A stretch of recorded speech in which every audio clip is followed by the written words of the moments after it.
Hola amigos de Mentes Mexicanas, sean bienvenidos a la primera emisión. Es un gusto saludarles, aquí sus amigo y servidor Ángel Borbón, el Anca 19.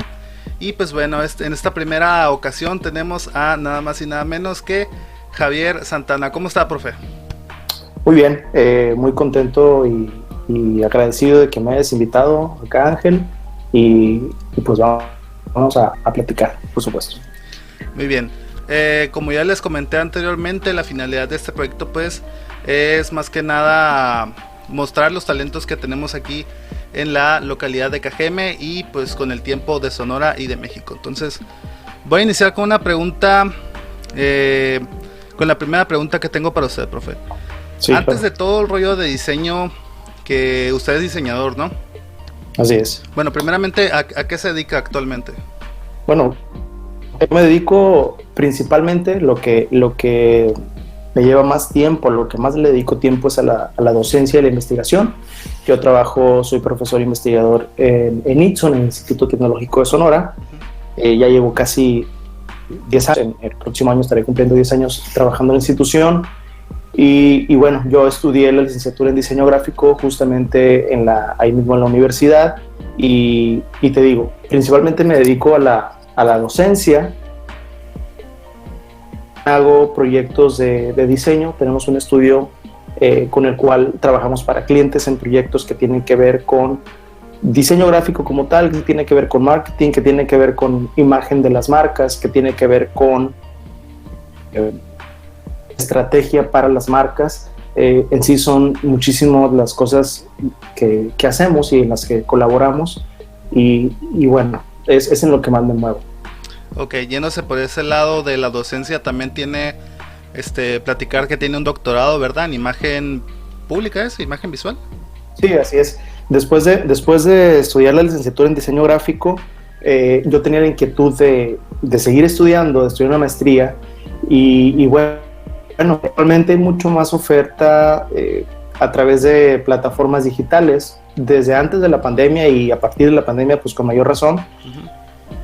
Cuando yo buscaba una maestría para estudiar era el 2011 y era complicado, ¿no? Era complicado encontrar un programa educativo que fuera fácil primero de encontrarlo y luego de poder estudiarlo. Y fue cuando tomé la decisión de estudiar la maestría en ITSON, ahí mismo. Dije, bueno, voy a seguir estudiando, voy a estudiar una maestría. Lo que me gustaba desde siempre tenía que ver con la educación.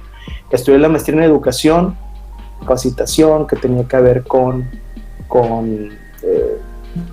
diseñar esos talleres, con ver áreas de oportunidad en las empresas, no nada más en las aulas. Y después de la maestría, fue en el 2015 cuando inicio a estudiar el doctorado en imagen. Ese sí lo estudié a distancia en el Colegio de Imagen Pública de la Ciudad de México y egresé en el 2018. Y sí, es como he complementado un poco pues la carrera de diseño gráfico con las cosas o los aspectos en los que más me desenvuelvo y las cosas por supuesto que más me gustan hacer, que eso creo que es mucho de lo que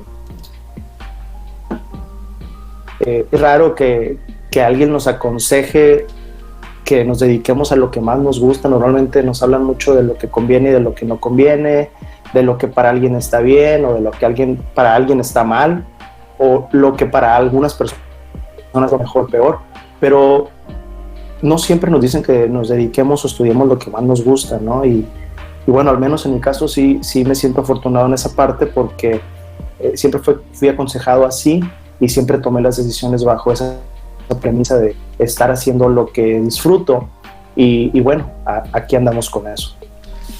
Hablando también de este mismo tema, hace poquito vi que dio una clase para la Universidad Libre de Colombia, ¿verdad?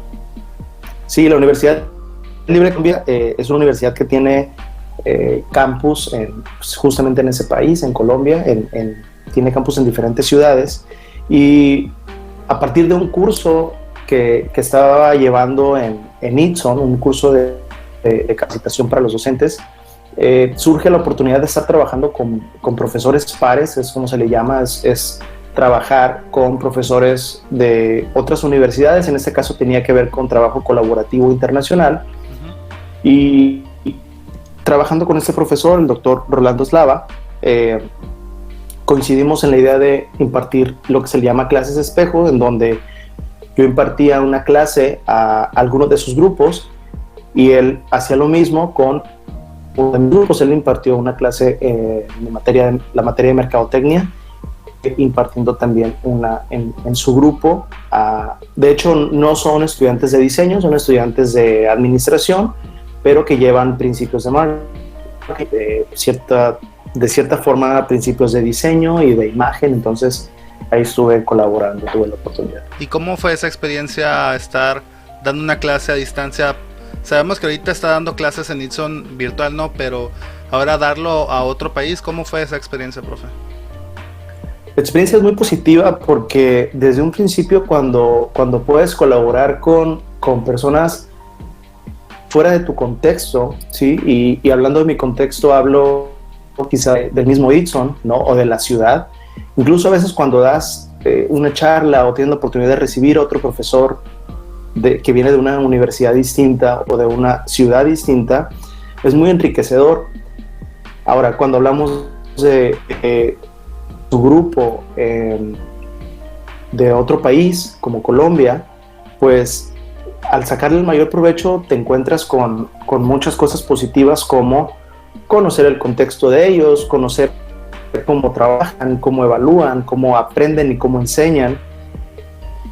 No es tanto un comparativo, no es tanto como decir aquí está mejor o aquí está peor, o simplemente es sacar nosotros el mayor provecho. Realmente lo mismo. Ellos habrán aprendido algo de cómo trabajamos de aquí, específicamente en Itson, en Ciudad Obregón y en México, y nosotros igual sobre cómo ellos abordan ciertas temáticas. Estuve trabajando con un grupo, eran un grupo de alrededor de 30 alumnos aproximadamente. Bastante bien, bastante positivo. Realmente lo que yo les impartí era más una clase teórica, no requería mucho la participación de los alumnos en cuestión de actividades o de evaluar un entregable, sino poder charlar, por supuesto, incluso debatir algún tema.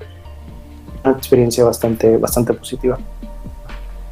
Ok, profe, yo sé que de chiquitos no decimos, quiero ser diseñador, ¿no? Entonces, una de las preguntas que tengo aquí es, ¿a qué se quería dedicar antes de conocer todo este mundo del diseño y de la creatividad?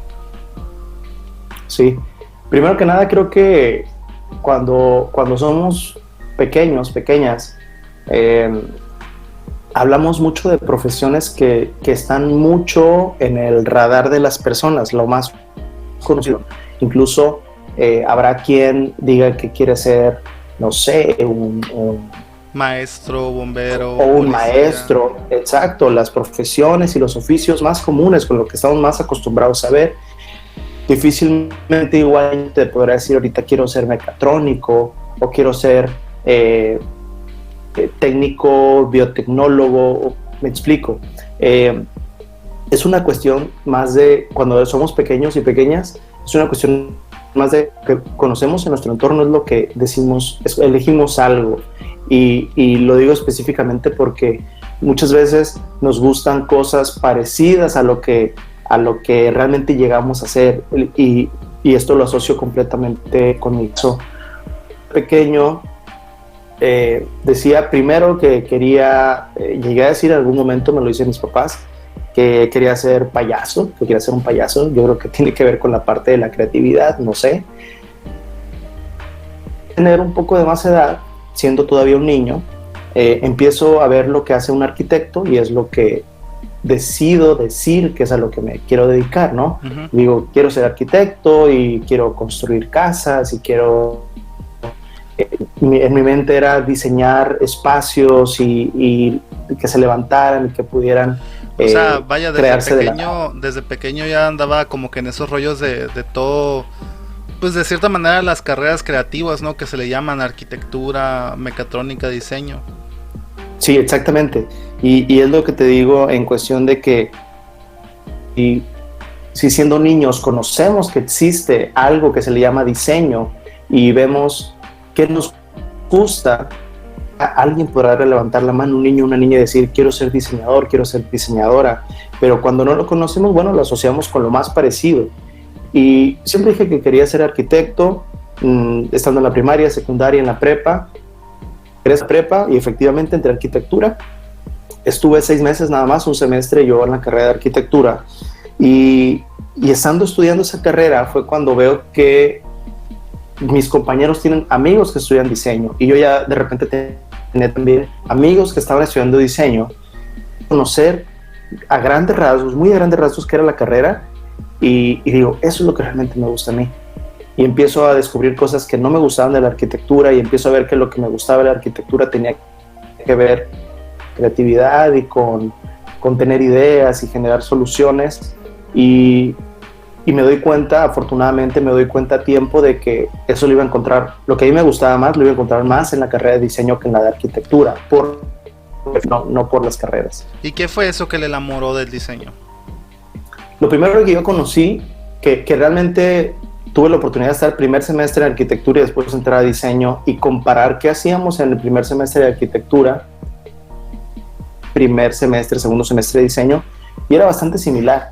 Tenía que ver con teoría del color, tenía que ver con psicología del color, tenía que ver con formas, con texturas, pero lo que me hizo tomar rotundamente la decisión de carrera, que no fue nada fácil, no es un proceso fácil, tomo esa decisión con base en lo que yo veía en cuestión de publicidad, en la cuestión de mercadotecnia, en la cuestión de empecé a ver que muchas cosas que a mí me gustaban de niño eran hechas a partir del diseño. Yo empecé a descubrir que tenía colección de revistas, que tenía colección de cómics, que tenía colección de objetos que me gustaban, juguetes, libros, cosas que a mí me gustaban usualmente y que me di cuenta, decía yo, ok, eso están haciendo en diseño gráfico.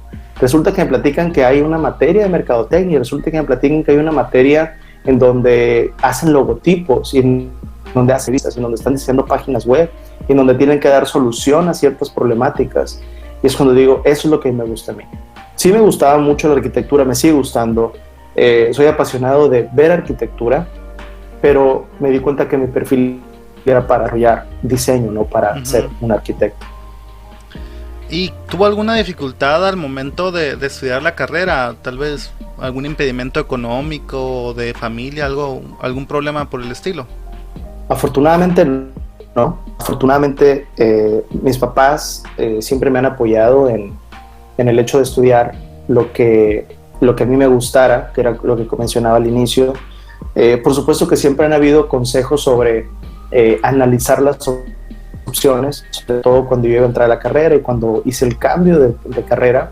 Siempre hubo este análisis de opciones y sí, siempre todo acompañado de más te guste, estudia en lo que tú crees que mejor te puedas desempeñar. Y siempre los consejos de mis papás han sido dedícate a lo que tú quieras, trata de ser mejor o de los mejores, sea lo que sea que elijas, sea lo que sea, y que sea lo que te guste, ¿no? Lo vas a disfrutar más y va a ser menos pesado. Y tú podrás decir, yo lo digo, que muchas veces el trabajo no se siente como el trabajo cuando te gusta lo que te dedicas.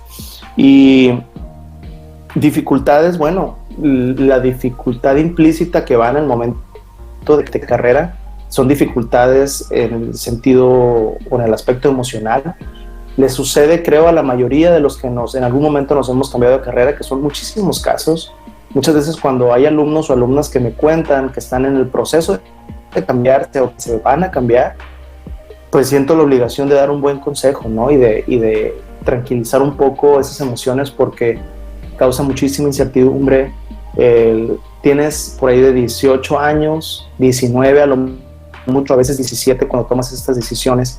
No sabes bien a veces ni qué quieres, no sabes si lo que estás haciendo está bien, no sabes qué te depara el futuro, no sabes a veces ni siquiera qué estás haciendo en el presente en esa edad, y tomar esa decisión no es sencillo. Entonces, haberme cambiado y ya estando en la carrera, bueno, afortunadamente creo que no tuve mayor problema en el sentido como me planteas, quizá familiar o económico,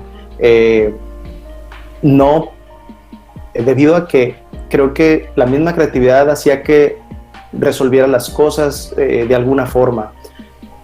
Relacionado a lo económico, por ejemplo, cuando llevé la materia de fotografía, era muy caro comprar una cámara, era también caro hacerse de una laptop.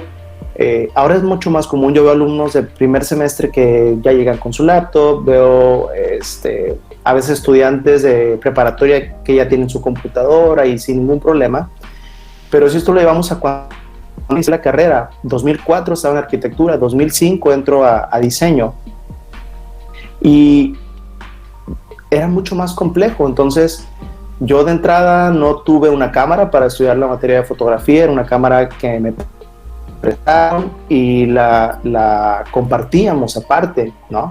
Entonces era aprovechar al máximo el tiempo que podía tener con la cámara para poder llevar la materia, ya estando a partir de la universidad. Y lo menciono porque era mucho desde la parte creativa, pues buscar soluciones, ¿no? Es decir, no voy a comprar la cámara, entonces veo cómo le hago. No tengo una laptop al inicio de la carrera, tuve la laptop el último año de la carrera. ¿Cómo lo soluciono? Si voy a un cyber, si voy a las computadoras en la escuela, si uso la computadora de mi novia, si hago X, Y, Z, pero buscar la solución. Ya estaba el Cisco en Itson cuando usted estudiaba. Sí, ya estaba, sí, afortunadamente sí, porque era de mucha ayuda. Era un poco más pequeño, había menos computadoras disponibles, pero sí, ya estaba y ayudaba muchísimo el tener la oportunidad de o las PC o las Mac con los software de diseño y poder practicar y poder hacer de repente tareas en horas libres, y era la forma en que lo solucionaba en la primera parte de la carrera. Ok, profe, entonces decide estudiar diseño, pues no tiene alguna dificultad, pues creo que las que todos enfrentamos, y más estudiando una carrera de diseño que al final de cuentas sí llega a ser cara, ya sea por impresiones, las mismas cámaras. A mí me tocó también de que pues una cámara te vale 7,000, 8,000 pesos, ¿no? Entonces sí tenías que estar compartiendo con compañeros. Sí. Ahora termina su carrera, estudia una maestría también y llega al doctorado. ¿Cómo fue estudiar ese doctorado? Ahorita me comentaba que fue pues un doctorado en línea, por así decirlo, a distancia. ¿Cómo fue esa experiencia de estudiar un doctorado? La dificultad y la experiencia, bueno, todo junto, si hablamos de la maestría y el doctorado, yo sentí que estudiar como tal, cursar la maestría, fue más difícil, fue más complicado para mí que estudiar el doctorado, en cuestión de la complejidad de materias y clases. ¿Por qué? Porque la maestría requería mucho, por ejemplo, era semipresencial, era virtual presencial en Itson, entonces había mucha tarea y había también hay que presentarse clases, y realmente el trabajo que había que hacer en cada materia era muy, muy difícil, muy pesado, y no en una forma quejándome, sino en la complejidad de los temas, ¿no? Fue pesado, sobre todo también el tema de que yo al mismo tiempo estaba trabajando ya como profesor auxiliar en Itson, es decir, yo impartía clases 2 horas al día y impartía 2 horas y todos los días de lunes a viernes. Ya yo trabajaba en un estudio, en el estudio de un amigo. Yo trabajaba a tiempo completo ahí y estudiaba la maestría, entonces fue muy complicado, por eso también se me hizo muy complejo, porque tenía 2 trabajos y estudiaba la maestría al mismo tiempo. Disfrutaba las 3, por supuesto, disfrutaba estar en el estudio, en la agencia, haciendo diseño, aprendiendo, disfrutaba ir a dar las clases, pero era un cansancio mental y físico muy, muy fuerte. Cuando tuve la oportunidad ya de estudiar el doctorado, ya había aprendido mucho sobre la administración del tiempo, sobre la administración de ideas, sobre cómo manejar incluso el estrés, cómo manejar la carga de trabajo. Yo ya estaba, cuando entró el doctorado, yo estaba trabajando por tiempo completo en Itson. Ya no estaba dividiendo lugares y un tercero la maestría, sino que ya era estar de lleno en Itson con clientes y estar estudiando el doctorado en línea. Al estar estudiando las maestrías del doctorado, no fue tan complejo. Sí fue muy enriquecedor, sí aprendí muchísimo, como cualquier cosa que estudies, licenciatura, ingeniería, maestría, doctorado, estudios postdoctorales, lo que tú estudies vas a aprender. Pero lo que voy es que lo realmente complejo del doctorado fue una vez que se terminaron las clases, porque eso significó empezar con la revisión de tesis. Yo estudié, fueron 2 años de clases de doctorado, muy amenas. Quizá, entre comillas, pongo lo pesado era que en ocasiones había materias a las 7 de la mañana y teníamos 2 horas de diferencia. Yo tenía que tomar clases a las 5 de la mañana en Obregón, y a lo mejor 8 de la mañana o 7 yo ya estarme presentando en clases acá en Itson, pero era algo que realmente no era tan complejo. Parte de la revisión de tesis, y bueno, estuve trabajando un anteproyecto durante esos 2 años de clases, como todos mis compañeros, y se terminan las clases y empiezan las revisiones por parte del asesor y revisores, y es donde empieza el viacrucis, por decirlo de alguna manera, muy pesado, desde que yo entré a estudiar el kinder como todos y todas, hasta que termino el doctorado.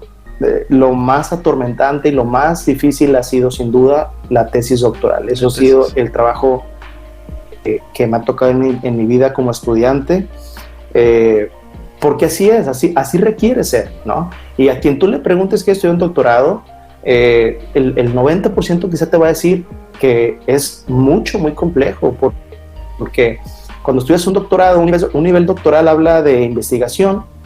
Entonces nivel requiere un trabajo de investigación de calidad, en donde ya no puedes entregar un trabajo de investigación de calidad de licenciatura o de maestría, sino que estás en otro nivel, y así te lo hacen ver los revisores. Ya no puedes entregar una copy-paste de Wikipedia, ¿no? También. Exacto, por supuesto. Entonces ya requiere mucho de trabajo en cuestión de metodologías, de autores, de propuestas, ¿no? Porque si hablas de una tesis en nivel de licenciatura o ingeniería, por supuesto que sí es plantear un tema y recabar información, autores, y muy estructurado, que lleva su complejidad, pero cuando llegas al grado doctoral, como fue en mi caso, y que recuerdo cómo es el proyecto de tesis, pues tiene mucho que ver en la propuesta que tú hagas, porque ya nos hacían mucho hincapié en qué estás aportando tú al campo de la investigación y de científica y del estudio. Es decir, ya no es qué estás recabando tú de datos, sino qué estás proponiendo tú de datos, o de lo que se le llama la creación del conocimiento, ¿no? Es como le llaman muchos investigadores y autores. Aportas al campo de la investigación, de la enseñanza y del aprendizaje, y eso es muy complejo, porque tú dices, bueno, yo aporto esto, ¿sí? Es un tema, es una metodología, es una forma para validar eso que tú estás proponiendo. Lleva mucho tiempo de revisión, y hay que, justamente como digo, validarlo con expertos, de expertas en esos temas. De eso que tú propones se desprende muchas temáticas. Validarla, y cada idea hay que validarla, y por qué lo dices, y con base en qué, a qué autores estás comparando, y por qué tomas estas decisiones. Es muy complejo, pero repito, cuando así lo quieres, cuando así lo decides, bueno, hay que disfrutar esa complejidad. Hay que disfrutar el viaje, ¿no, profe? Se trata. Actualmente usted está casado, ¿verdad? Así es. ¿Cuánto tiempo tiene con su esposa? De conocerla, ¿no? ¿Novios? También. De conocerla, hace 17 años que conozco a mi esposa. En el 2003 nos conocimos, nos casamos hace 5 años. Entonces, pues ese tiempo llevamos juntos, ¿no? Hay estas fechas de casados, obviamente, pero realmente de conocernos, que es lo que nosotros más contamos, es como el tiempo juntos, son 17 años que llevamos. 17 años. Tienen una hija también, ¿verdad? Una hija de 2 años, así de es. 2 años, sí. Me acuerdo cuando estaba en clase de logotipo y pues usted tuvo que faltar a la clase porque pues ya había nacido su hija, ¿no? Entonces eso sí me acuerdo muy bien. Sí, cuando nace, dar este permiso como de paternidad, y justamente fue como que esa necesidad de una semana alejarme del trabajo y dedicarme a cambiar pañales y a alimentar y a hacer pues lo que se debe de hacer, ¿no? Como papá y como mamá. ¿Cómo fue esa experiencia, ese momento de que ahora pues ya tener a su hija, ya el ser papá, ¿no? ¿Cómo se sintió, profe? No, bueno, si hablamos de la parte así personal y lo que representa, ¿no? Al menos para mí, no para más personas, simplemente lo que representa para mí, no hay algo con lo que lo pueda comparar, el ser papá.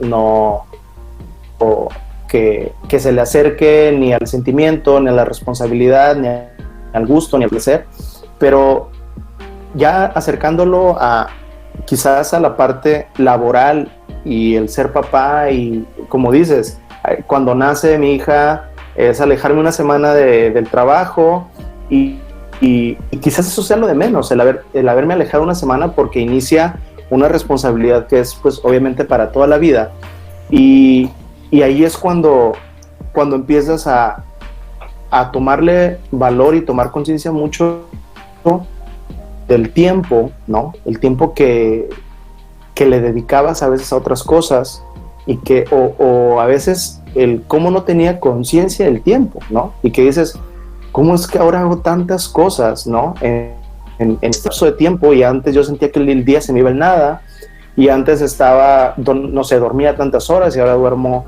menos o duermo más, porque hay de todo, no hay un horario fijo, algo establecido, no hay algo establecido, como es el cliché, ¿no? Ya no vas a dormir porque eres papá. La realidad es que en mi caso, en nuestro caso, no ha sido así. Afortunadamente nunca hemos batallado en esa parte, pero sí tomas conciencia de muchas cosas, en el sentido de, bueno, tengo proyectos, tengo trabajo, tengo una hija, tengo una familia, y cómo logras o no equilibrar esa parte es sumamente importante también en tu desarrollo personal, ¿no? Lograr un equilibrio.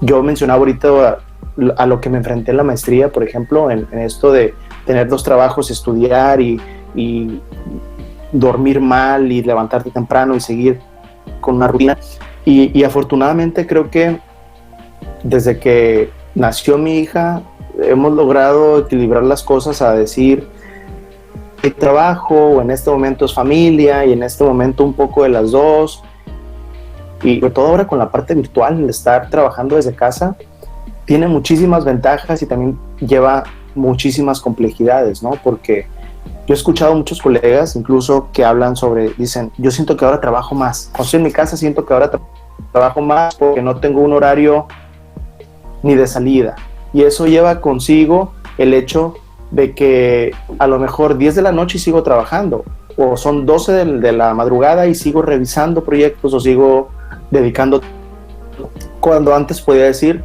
bueno, son las 4 de la tarde, ¿no? En mi caso, digo, 4 salgo y listo. Ya, a partir de esa hora, yo ya no estoy en la oficina, ya no reviso trabajo, ya no recibo mensajes, ya no reviso absolutamente nada, salvo alguna tarea pendiente, y nos vemos mañana en la oficina. Ahorita, sí dices, no tengo una hora fija de decir, tengo que levantarme y presentarme ante la computadora como tal, pero lo mismo sucede para la hora de salida, y a veces sientes que has consumido más horas por el trabajo, ¿no?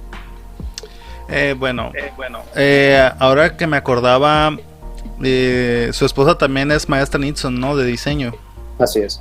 ¿Y cómo se siente compartir, pues ahora sí que la carrera, ¿no? La pasión por el diseño con alguien? ¿Cómo es vivir con alguien que también es apasionado por el diseño, por todo esto de la creatividad?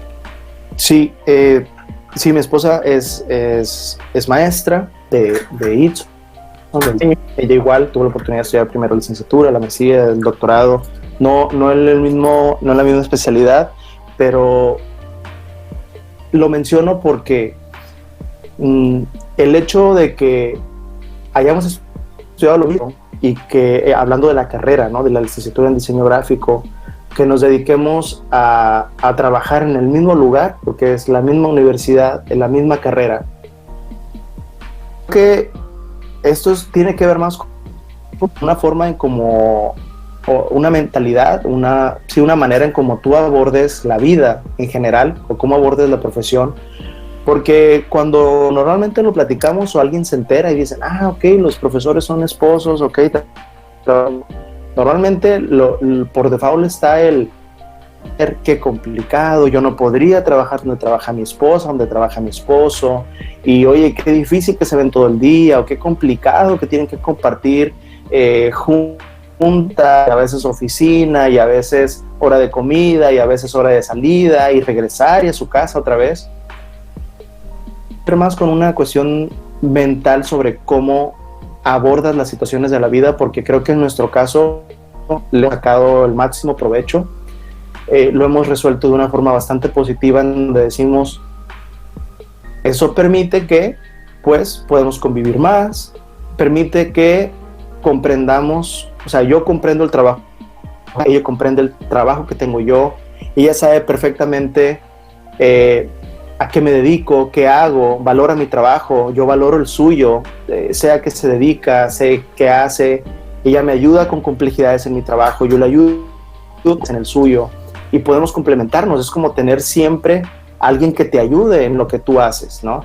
Y que nosotros, porque es nuestro caso, no concebimos, yo no me imagino haciendo mi trabajo y que, por ejemplo, mi pareja no lo comprendiera. Me dedico, ¿no?, bien, o que diga, bueno, es que hace esto, o es maestro, que nada más lo englobara, o que quizá a veces no comprenda mis horarios, o yo los suyos, ¿no? Y siendo nuestra situación, nuestro contexto como es, eso ha permitido que le saquemos así el provecho y decir, pues nos entendemos y sabemos perfectamente que a veces hay tiempo y a veces no, y me ayuda y le ayudo, y eso lo hace mucho más enriquecedor. Ese es nuestro caso. No digo que siempre sea así, o sea, simplemente es nuestro contexto. Qué bien, qué bonito, profe, qué bonito se siente escuchar que pues sí hay amor, ¿verdad? Sí hay relaciones que se pueden llevar de esa manera.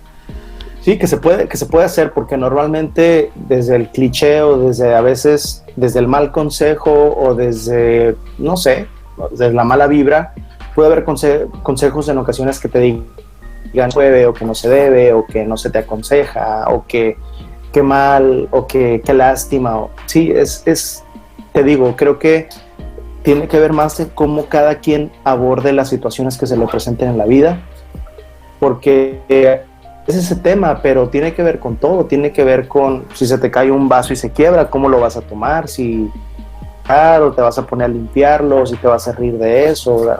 Creo que tiene que ver con eso. Lo importante sería pues sacarle provecho, ¿no? Saber sacarle provecho a las situaciones que lleguen en la vida, independientemente si son cosas buenas, cosas malas, que ambas van a pasar, ¿no? Pero pues sí, hay que sacarle el provecho a todo. Entonces, sí, muy bien, profe.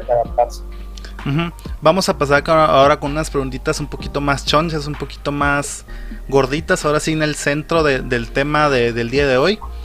¿Usted cree que México, la República Mexicana, es un país creativo? Sí, definitivamente sí. Creo que México es un país creativo. Yo no sé incluso si puede ser o el más creativo o uno de los más creativos en el mundo. Y bueno, ¿por qué lo dudo? Bueno, lo dudaría si piensas asiáticos, que también hay muchísima creatividad, China, Japón, ¿no? Y demás. Pero si no es el más creativo, sin duda estará en el top 3 de los países más creativos, o en el top 5. Y muchos podrán decir, ¿con base en qué dice eso? ¿Por qué pensar en que México pueda ser o no un país creativo? Y creo que tiene que ver, o la forma más viable o fácil de medir la capacidad o la creatividad de sus ciudadanos, con la capacidad que tengan para salir adelante. Y creo que México es un país que ante muchas adversidades tiene esa capacidad de dar ese paso hacia adelante. Están los casos que siempre sabemos, lo que siempre escuchamos, el sismo del 85, el sismo del 2017, muchos ejemplos ante otros desastres naturales o ante la economía o a pesar del gobierno. Sí, pero lo ves en todos lados, lo ves en la calle, lo ves cómo la gente soluciona, a veces en memes, ¿no? A veces en cómo le pusieron aire acondicionado a un carro, en cómo detienen el seguro de una reja. Las chicanadas que le dicen, ¿no? Así es, o sea, todas esas chicanadas o mexicanadas, al final de cuentas, lo que manifiestan es un alto nivel de creatividad de la gente. Ahora, que no está aplicado a veces de la mejor manera, totalmente de acuerdo con eso, ¿no? La gente lo implementa muchas veces a su conveniencia y a veces esa conveniencia no tiene que ver con un lado positivo para las demás personas. Pero somos un país bastante creativo, sin dudas.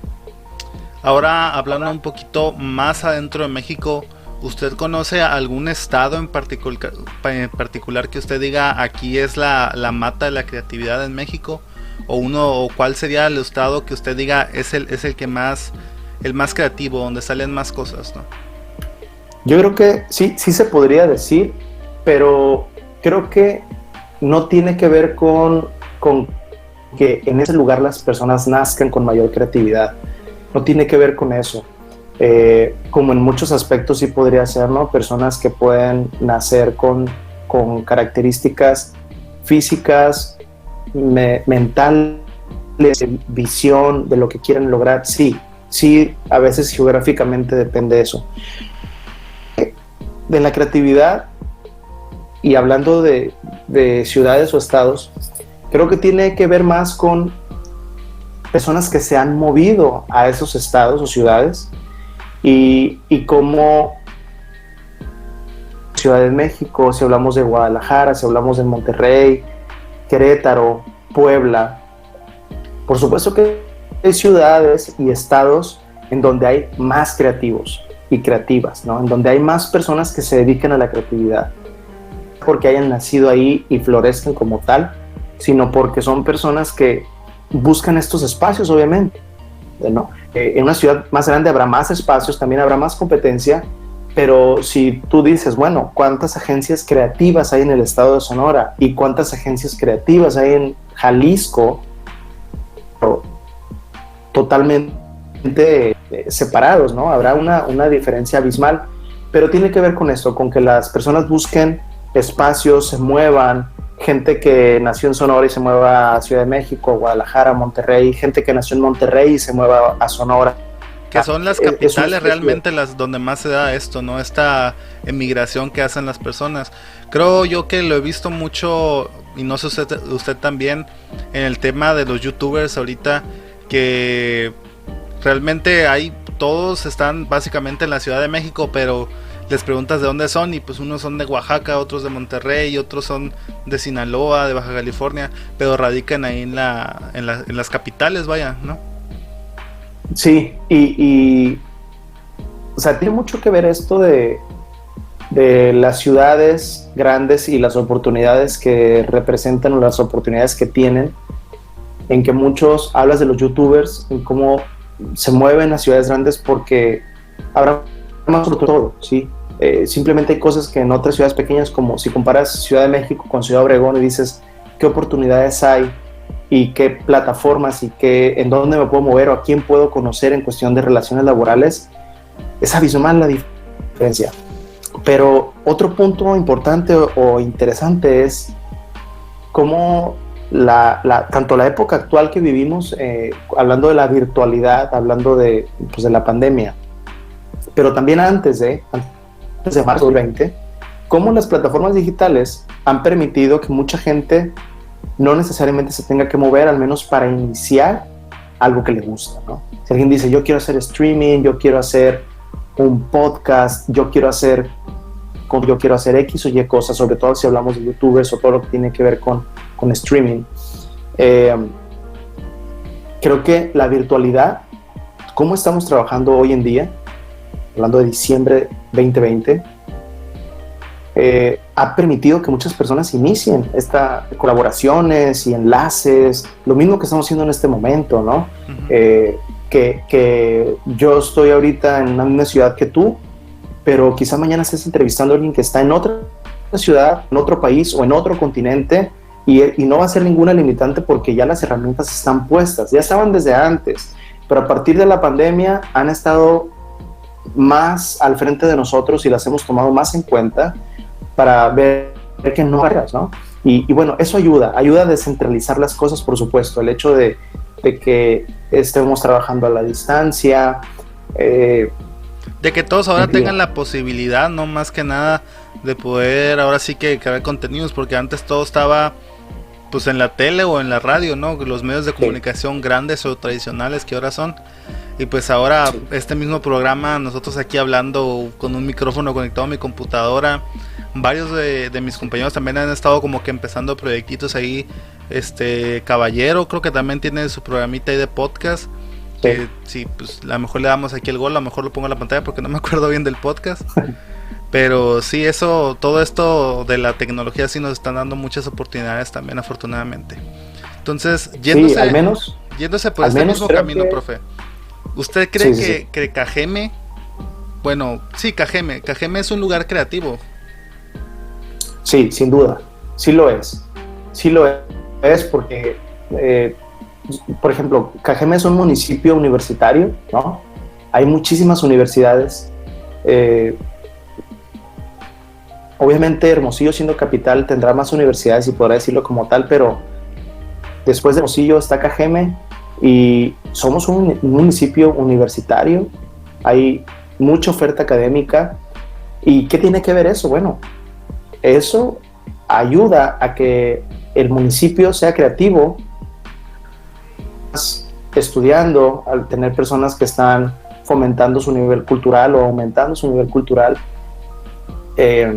Si tú piensas en las personas, aunque no estén estudiando en la universidad, no importa, o no hayan estudiado, si tú ves o analizas las soluciones que la gente tiene para aguantar el calor, para levantar una casita en un espacio porque quizás esas personas no tienen casa y cómo lo pueden levantar en un terreno baldío, o cómo las personas se las averiguan para, no sé, para aguantar igual las condiciones climáticas o climatológicas.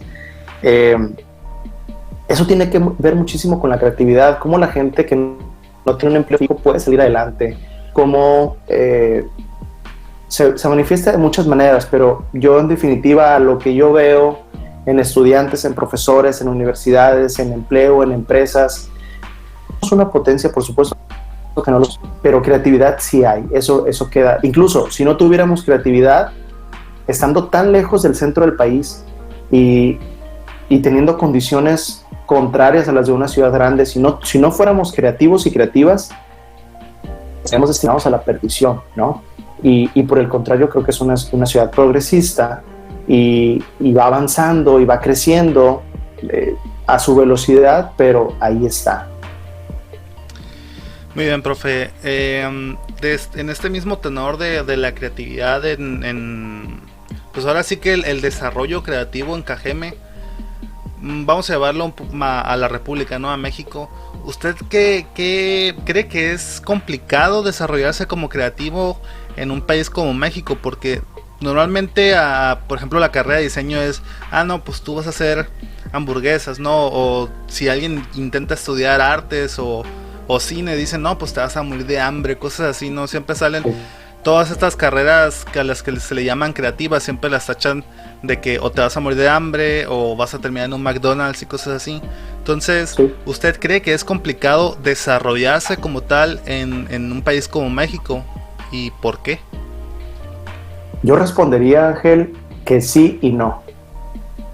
Sí, porque sí, y se los digo siempre a mis estudiantes, a las personas que tengo el honor de conocer a través de las clases, se los digo como un tranquilizante, porque como dices, hay muchos mucha crítica, muchos clichés, hay muchos tabúes, ¿no? Sobre diseño, o si estudio medicina, o si estudio administración, o si estudio contabilidad, o si estudio mecatrónica, o si estudio ingeniería mecánica, la carrera que sea. En todas hay mitos y en todas hay como que futuros inciertos, inciertos e inventados por las personas. Ahora, sí es complicado, pero es complicado para todas las profesiones. Así lo pongo yo. Y así se los digo a mis estudiantes. Les digo, ojo, no crean que la carrera va a ser fácil, ¿no? Va a ser complicada, pero ojo también, es complicada para todas las profesiones. Es muy complicado para el diseñador gráfico, para el creativa en general. Si es mercadólogo, si estudió comunicación, si estudió cualquier carrera creativa, las ingenierías incluso son creativas, casi cualquier carrera es creativa. Es complicado para todos y todas. ¿Por qué? Porque requiere muchos aspectos. ¿Cuáles? Esto de que se habla mucho de las competencias del futuro. Ojo, no son competencias del futuro, ya son competencias del presente. Capacidad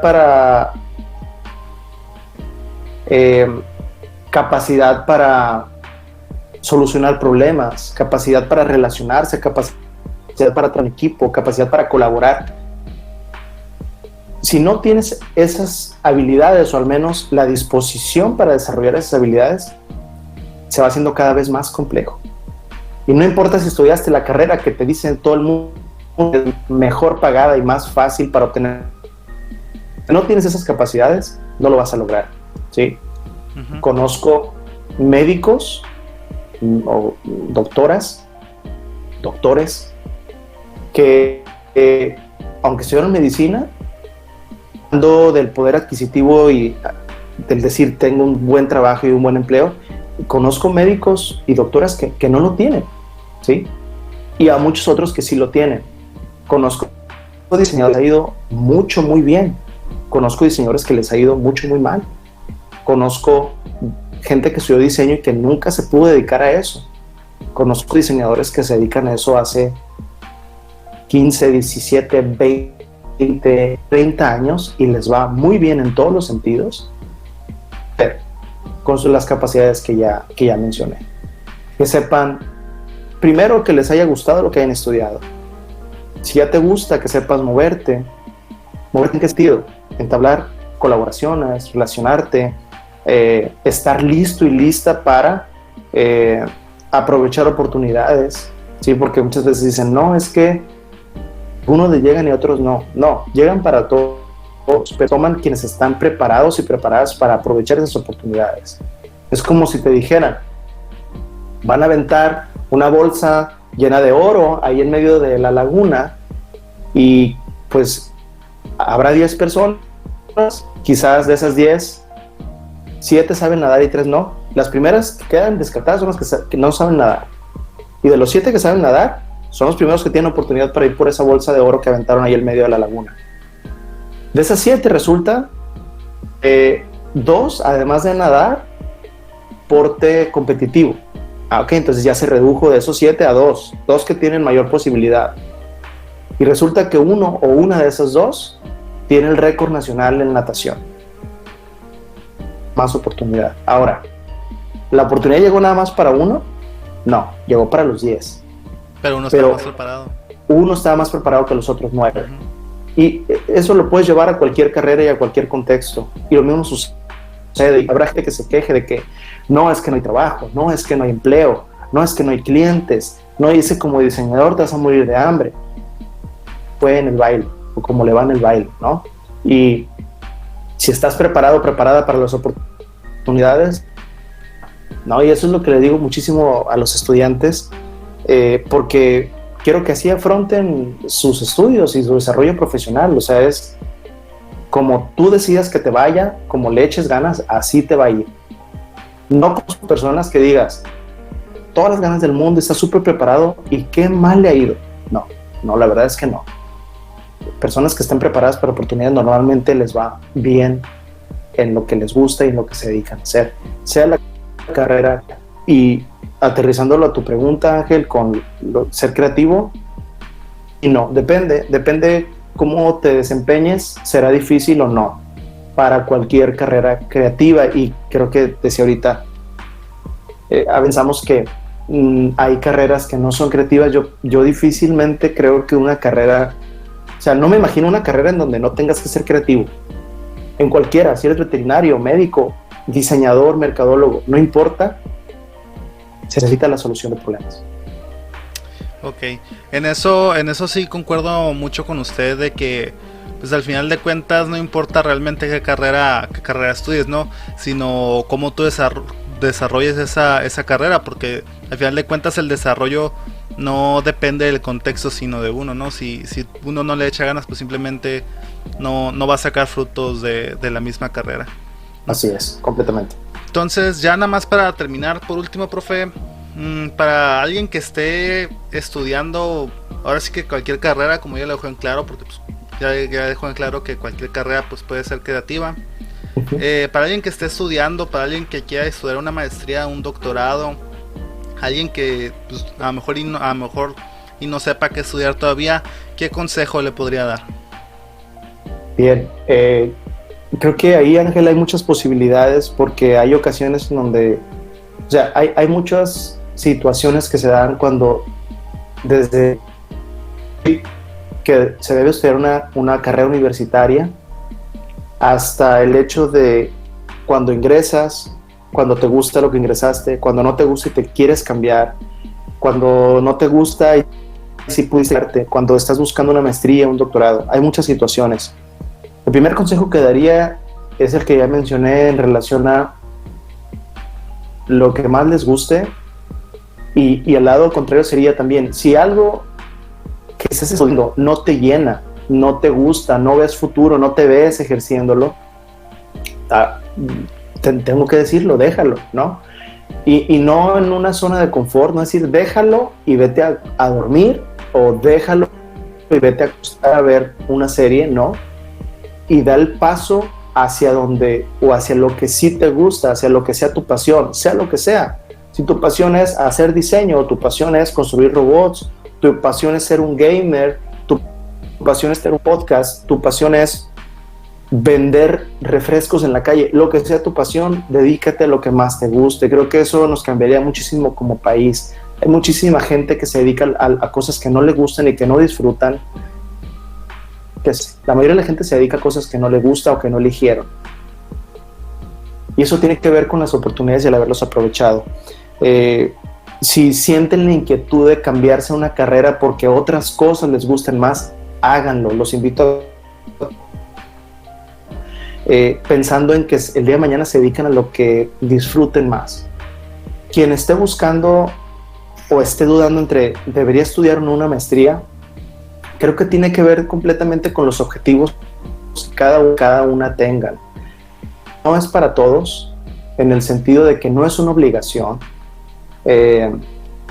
No porque tengas una maestría te van a pagar más, no porque tengas una maestría necesariamente eres alguien hablando profesionalmente, por supuesto que no, pero tiene que ver con tus metas, ¿no? Y muchas veces cuando me dicen, profe, no sé si estudiar una maestría o no, ¿qué me recomiendas, sí o no? A ver, platícame qué tienes como objetivo para posterior a tu carrera.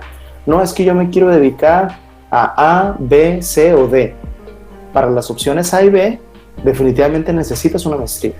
Si lo requieres. Si te vas a la opción C o D, o a la que sea, la opción Z, no importa, en esos casos no requieres una maestría. Dedícale más tiempo mejor a esto. Aprende esto por tu cuenta.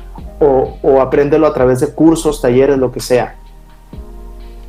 Pero eso depende. Yo diría, habría que pensar o tener cierta claridad en lo que quieres lograr a futuro, y ahí es donde dices, necesito o no una maestría. Eso es como primeramente, ¿no? Primera parte.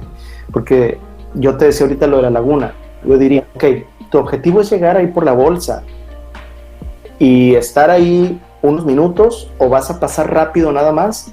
¿Qué es lo que tienes como objetivo? Y alguien me dirá, no, es que necesito llegar y voy a durar 10 minutos ahí desamarrando y abriendo. Ok, necesitas oxígeno, si vas a bajar, necesitas unos gogles, necesitas equipo de buceo. Pero habrá quien me diga, no, yo nada más voy a pasar. Ok, no compres equipo, mejor aprende a nadar, vas a pasar rápido y alcanzas a llegar al extremo. Me explico, es qué necesidades tienes a futuro, o más bien, qué objetivo tienes a futuro, y yo te diría, analiza en ese camino qué vas a necesitar para poder llegar al otro lado.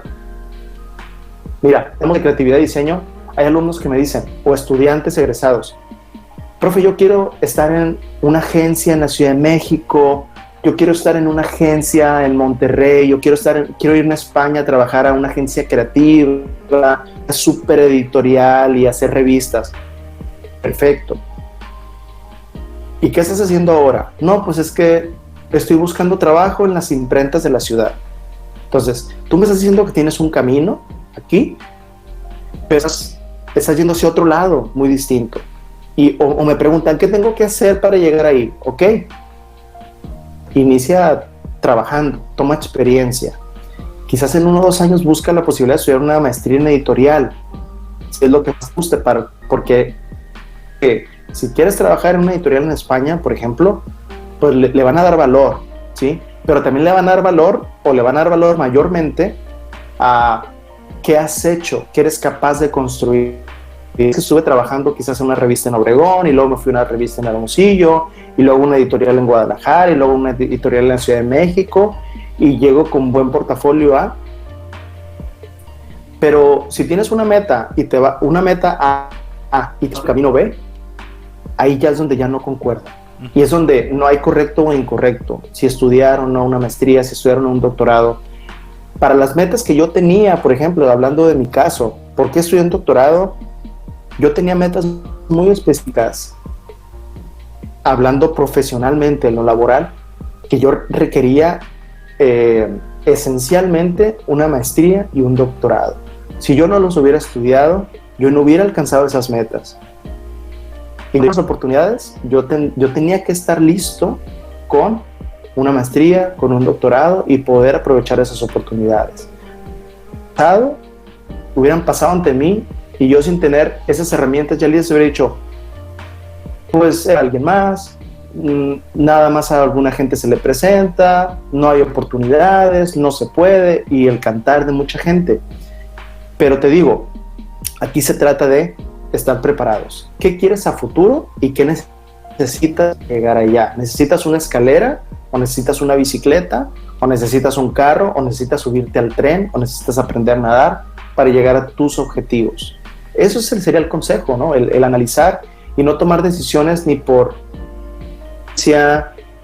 tendencia, ni por sentir cierta obligación, o porque haya una costumbre, es que en mi familia todos han hecho esto o nadie ha hecho esto. Analiza el futuro que deseas y toma las decisiones con base en eso. Muy bien, profe, muchísimas gracias por prestarnos un poquito de su tiempo para esta entrevista. Me alegra mucho haberlo tenido aquí para la primera emisión de Mentes Mexicanas. También espero que ustedes, amigos de Chécatelo, les haya gustado. Profe, ¿algún lugar en el que lo podamos seguir? ¿Redes sociales?